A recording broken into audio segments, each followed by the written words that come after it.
পরম করুণাময় মহান আল্লাহ তাআলার নামে শুরু করছি, যিনি অত্যন্ত মেহেরবান। হযরত মুসা আলাইহি ওয়াসাল্লাম মহান আল্লাহ তাআলার নবী ও রাসূলদের মধ্যে একজন উল্লেখযোগ্য নবী। হযরত মুসা আলাইহি ওয়াসাল্লাম ছিলেন একজন সেই নবী যেই নবীর সাথে মহান আল্লাহ তাআলা নিজে কথা বলেছিলেন। হযরত মুসা আলাইহি ওয়াসাল্লামকে মহান আল্লাহ তাআলা সুউচ্চ মর্যাদা দান করেছিলেন। হযরত মুসা আলাইহি ওয়াসাল্লাম তুর পাহাড়ে মহান আল্লাহ তাআলার সাথে কথা বলতে যেতেন। একদিন তুর পাহাড়ে যাওয়ার পথে হযরত মুসা আলাইহি ওয়াসাল্লামের সাথে একজন মহিলার সাথে দেখা হয়, যিনি রাস্তার পাশে বসে কান্না করতেছিলেন। হযরত মুসা আলাইহি ওয়াসাল্লাম উক্ত মহিলার দিকে এগিয়ে গেলেন এবং তার কাছে কান্না করার কারণ জানতে চাইলেন। মহিলাটি তখন উত্তর দিল, আমি একজন নিঃসন্তান নারী, আমার কোনো সন্তান নেই। মহান আল্লাহ তাআলার কাছে আপনি জিজ্ঞাসা করুন, আমি কি কখনো মা হতে পারবো না? মানুষজন আমাকে বন্থা বলে কটূক্তি করে। হযরত মুসা আলাইহি ওয়াসাল্লাম তুর পাহাড়ে গিয়ে মহান আল্লাহ তাআলার কাছে ওই মহিলার ব্যাপারে প্রশ্ন করলেন। জবাবে মহান আল্লাহ তাআলা বললেন, তার ভাগ্যে কোনো সন্তান লেখা নেই। হযরত মুসা আলাইহি ওয়াসাল্লাম উক্ত মহিলার কাছে গিয়ে বললেন, তার ভাগ্যে কোনো সন্তান নেই। এই কথা শুনে মহিলাটি কান্নায় ভেঙে পড়ল, কিন্তু তার কি বা করার ছিল।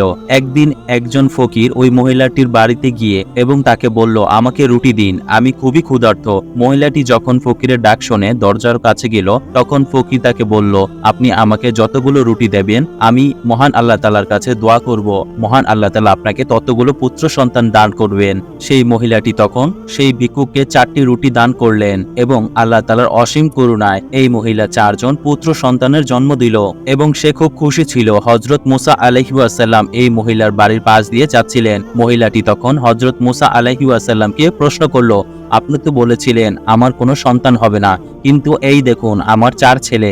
হযরত মুসা আলাইহি ওয়াসাল্লাম ভীষণ অবাক হয়ে গেলেন এবং তিনি তুর পাহাড়ে গিয়ে মহান আল্লাহ তাআলাকে প্রশ্ন করলেন, হে মহান আল্লাহ তাআলা, আপনি তো বলেছেন ওই মহিলার কোনো সন্তান হবে না, কিন্তু মহিলাটি 4 জন সন্তানকে জন্ম দিয়েছে, এটা কেমন হলো? তখন মহান আল্লাহ তাআলা হযরত মুসা আলাইহি ওয়াসাল্লামকে একটি থালা এবং একটি ছুরি দিয়ে বললেন, হে মুসা, আমি তোমার সকল প্রশ্নের উত্তর দিব, তার পূর্বে তুমি আমাকে এই থালায় মানুষের মাংস এনে দাও। হযরত মুসা আলাইহি ওয়াসাল্লাম সেই থালা এবং ছুরি নিয়ে তার বস্তিতে চলে গেল এবং সবাইকে বলতে লাগলো, মহান আল্লাহ তাআলা মানুষের মাংস চেয়েছেন, কিন্তু এই কথা শুনে মহান আল্লাহ তাআলার চাওয়া পূরণ করতে আসছিল না। হঠাৎ একজন মানুষ হযরত মুসা আলাইহি ওয়াসাল্লামের সামনে এসে দাঁড়ালো এবং তাকে প্রশ্ন করলো, কি হয়েছে, আপনি চিন্তিত কেন?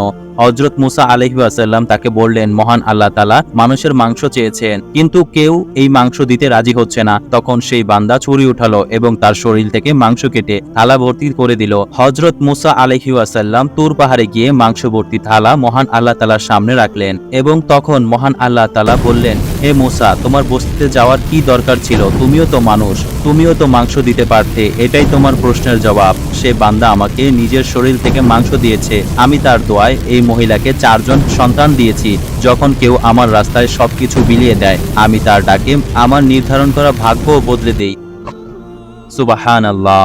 সুপ্রিয় দর্শক মণ্ডলী, প্রতিদিন নতুন নতুন ভিডিও পেতে আমাদের চ্যানেলটি অবশ্যই সাবস্ক্রাইব করুন এবং পাশে থাকা বেল আইকনটি প্রেস করতে অবশ্যই ভুলবেন না এবং সেই সাথে আপনার যে কোনো মতামত আমাদের জানাতে আমাদের ভিডিওতে অবশ্যই কমেন্ট করুন। আশা করি আপনারা সবাই ভালো থাকবেন, সুস্থ থাকবেন।